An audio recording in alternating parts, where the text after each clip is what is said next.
Hi, I'm Joe.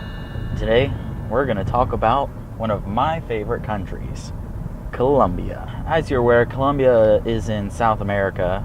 It's towards the northern part of the continent. And the thing that you really have to remember about Colombia is its coffee. Its coffee is so addicting that billions of people around the world consume it.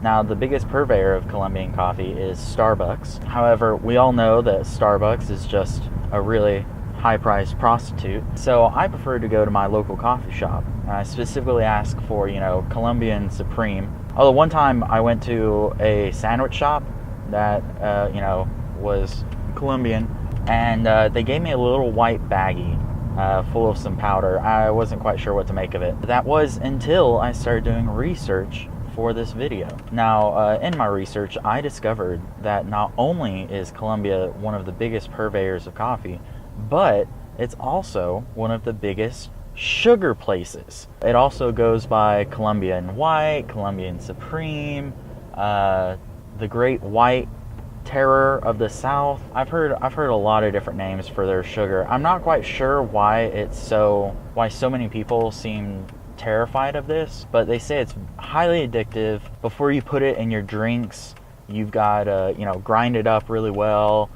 Some people have even taken to snorting it like Smarties. I couldn't understand that. First off, why are they snorting Smarties? But now they're snorting Colombian sugar? That doesn't make any sense at all to me. That was until I realized Colombian Supreme is actually cocaine. But Colombia, coffee, drugs, and there's one other thing that you got to really remember with Colombia, and that is the salsa dancing.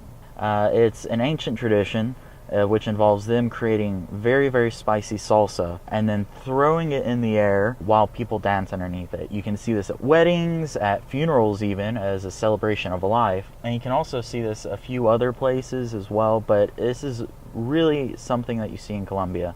I don't know how their eyes don't just, start streaming with tears, and I'm getting teary-eyed right now just thinking about all this hot sauce just going all over the place. So if you're in Colombia and you get invited to a wedding, be very, very careful if they say, do you want to join in the salsa dancing?